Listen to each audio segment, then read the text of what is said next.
Hello and welcome to the News at Noon on Lagos Television. I'm Grace Ekpa. The Economic Community of West African States, heads of state, have unanimously agreed to reject the forceful change of government in Mali. Vice President Yemi Osinbajo disclosed this while speaking after representing President Muhammadu Buhari at the extraordinary summit of the ECOWAS on the situation in Mali. He said the region's leaders agreed that the transition to democratic rule in Mali must take a maximum of 18 months and the transitional government should be headed by a civilian. The West African leaders said they hope to see a civilian-led transition government installed in Mali in days, following the talks with the military junta that seized power in the fragile state last month. ECOWAS slapped sanctions on the country, including closing borders and a ban on trade and financial flows, and has called for elections within 12 months. Back home, Governor Babajide Sanwo-Olu says his government is putting in various measures to respond positively to the COVID-19 pandemic in the state. The governor mentioned this while receiving the board of the Nigerian American Chamber of Commerce, led by its national president, Toyin Akomolafe. Sheifumi Olatide reports. The board members of the Nigerian American Chamber of Commerce are here on a courtesy visit to the governor. The team led by its national president appreciates the governor for his innovative ways of fighting COVID-19 and various developmental projects in the state since assumption of office. And thank you for your leadership, especially in fighting COVID this period. The pandemic, you have done a great work, and our prayers are with you, and our efforts also with you. Whichever way you want us to support you in terms of advocacy. We also appreciate the support we have received from the Ministry of Commerce. It's been very wonderful. We are just here to appreciate you on the good work you've done for the state. The governor, while appreciating the visit, explains that though the pandemic comes with its challenges, it is also imperative for business communities and everyone to look at the brighter side. COVID-19, it's a global pandemic, has changed all of our conversations in the world. It has changed how we behave, how we manage ourselves, how we have events, how we relate with each other. And even make it difficult for us to identify ourselves. So indeed, while the pandemic has had a lot of negative economic and health issues on us, it has also activated our thinking process. It has also energized us to sort of like think out of the box and ask ourselves, the resilience and the ability for each and every one of us to still be able to, come out and do well in whatever spheres of endeavors we find ourselves. The governor speaks further that the laying of the metropolitan fiber connectivity across the state is part of the various efforts by its government in this regard. We're doing what we call a 3,000 at the first phase metropolitan fiber connectivity. So where we're digging, the conduits and we're providing the ducts for the telcos to be able to, and we're doing the first 3,000. For us, we want to have a one-stop, option of dig first, and you don't need to go back there again. And we didn't know that COVID was going to now be the next normal, where connectivity is so important, for each and every one of us to be able to deal with. So that for us is one of the ways in which, as a government, we have responded very, very quickly. He also promises giving attention to some of the requests made by the chamber. Sheifumi Olatide, LTV News. Now, the federal and Lagos state government have ordered the stoppage of all barge operations along the Marina coastline, as the Nigeria Ports Authority is to revoke barge approvals granted to some companies operating in Lagos. The Minister of Transportation, Rotimi Amechi, and the Lagos State Governor, Babajide Sanwo-Olu, who inspected the activities around the Marina coastline, made the stop work order. Amechi and Sanwo-Olu say the unwholesome activities on the coastline are unacceptable. The Minister of Transport has agreed with the Lagos State government to ensure that whoever is making use of the marina is stopped.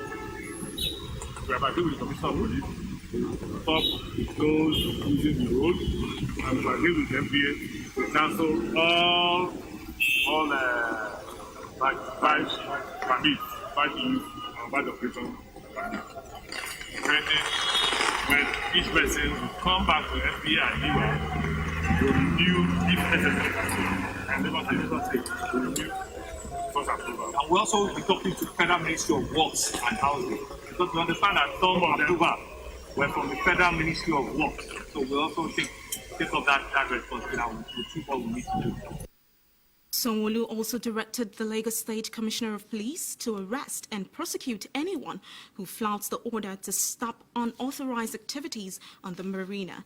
He assured that the state government would do everything to bring sanity to the coastline. Now, the Lagos State Government has launched the Waste Management Authority Academy, Loma Community Marshals and Street Captains to help educate and sensitize citizens on proper waste management. Governor Babajide Sanwo-Olu says the state government will strengthen Loma's capacity by procuring 100 trucks before the end of the year and also launch the Adopt a Bin program. Correspondent Olubukola Akin-Francis has the details. Since the inception of Governor Babajide Sanwo-Olu's administration, a cleaner and safer environment has been one of its focus, which is in line with the theme's agenda of the state on health and environment. Therefore, in order to sustain the environment and have a healthier state, the combination of Loma Academy, Loma Community Marshals, and Loma Street Captains is launched to monitor the PSP activities in all local government areas and local council development areas in the state. Representing Governor Babajide Sanwo-Olu at the launch is his deputy, Dr. Obafemi Amzat, who assures that the state government will continue to support Loma in its drive for a cleaner environment. He explains that with Lagos being 2 meters above the sea level, the effort in managing waste in the state must be an aggressive one, which must not be taken with levity. In order to further strengthen Loma's capacity, we have concluded plans to procure additional 100 trucks of Loma bins, and these trucks are expected to arrive before the end of 2020. We have also concluded plan to launch the Loma Adopt a Bin program, which is targeted at waste containerization as well as waste segregation from the source. With the initiative, which is the first of its kind in Africa, Amzat says it is imperative for citizens to understand that their waste can be turned to wealth. The next generation of scholars and entrepreneurs, through the several programs and services that they'll be entering, aimed at improving waste literacy and promoting good waste management practices so that we can reduce, reuse, and recycle waste. That's the second time that word is being used. So you can see that it's very important to reduce, to reuse, and recycle our waste. Also reinstating the agenda of the state, the wife of the governor, Ibijoke Sanwo-Olu, agrees that the academy is a laudable initiative which will help sensitize and educate citizens on the need for proper waste management in Lagos State. These programs will promote educational reforms, intensify sensitization and effective monitoring of the waste management activities, which is out for Lagos. Loma Academy is the educational arm of Loma, instituted to educate citizens of all ages in Lagos State on the concept of proper waste management and also to create a career path in the sector. The waste policy component of our waste management strategy will be enforced by community marshals and street captains by weeding out reckless and wanton abuse of the environment. Loma community marshal will carry out advocacy for us in the community, monitor Loma programs. For example, things like Lagos Recycle, our recycling, our sorting for source program, and also they will also help us champion our Loma Adopt a Bin program. Meanwhile, the Lagos State government is being commended for blazing the trail in its drive in waste management. With the rains here and the attitude of indiscriminate dumping of refuse by citizens, it is imperative for all to be ambassadors of waste management in order to have a flood-free Lagos. Olubukola Akin-Francis, LTV News. An articulated truck hit a billboard at the Ojodu end of the Lagos-Ibadan Expressway at about 4 a.m. According to eyewitness account, the articulated truck lever lost its grip, resulting in its loader tilting upwards, damaging the steel billboard bar at the interchange axis of the Lagos-Ibadan Expressway, which resulted in traffic congestion. It was between 4:30 and 5 a.m. For about 500-600 meters ahead, we saw the vehicle coming, already tipped. So we rushed down to stop him, but the driver didn't listen to anybody until he collided with the billboard. We were just telling him, stop, stop, stop. He didn't know, so he kept driving. It was not as if the vehicle was running. It was going at a slow pace. At least if it had tilted and the load gone to the back, he should feel it while driving. So maybe he didn't take cognizance of that. Well, as he come from Ibadan to enter Lagos State, the truck is already raced up, and he made this thing. And the driver didn't know that maybe the truck is already raced up. He break this thing. Okay. Officials of the Lagos State Emergency Management Agency swiftly swung into action, disengaging the truck from the debris and removing its remnant from the road, while Lagos State traffic management officials, in collaboration with the Federal Road Safety Corps, Neighborhood Watch Trace and the Nigerian police, were seen diverting traffic and maintaining decorum on the highway.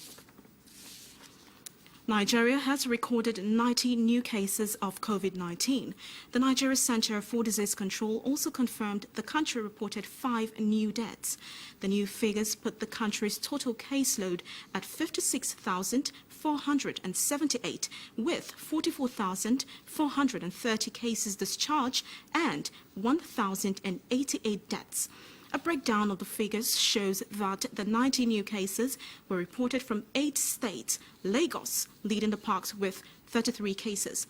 Other states with new cases include Plateau with 27 cases, Kaduna 17, Ogun 6, FCT 4, while Anambra, Ekiti and Nasarawa had just 1 case. Meanwhile, the national coordinator of the Presidential Task Force on COVID-19, Sani Aliyu, has raised the alarm that international travelers from some specific countries who are COVID-19 positive have been making their way into the country by presenting fake PCR results. According to him, in one instance, up to 40% of passengers in a single flight tested positive for COVID-19, despite having tested negative before boarding from their respective countries.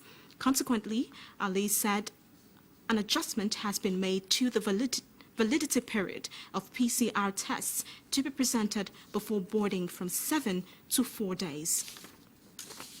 And in sport, Arsenal captain Pierre-Emerick Aubameyang has signed a new 3-year deal with the club.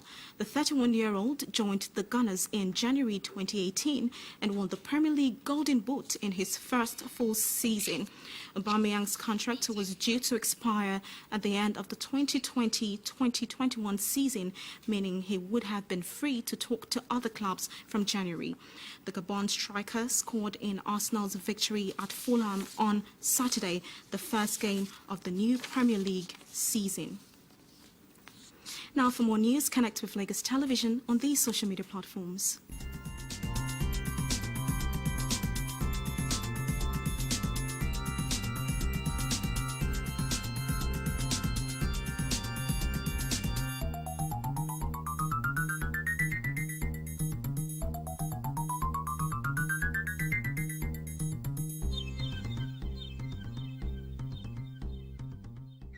Many thanks for watching. I'll be back again at 2. I'm Grace Ekba.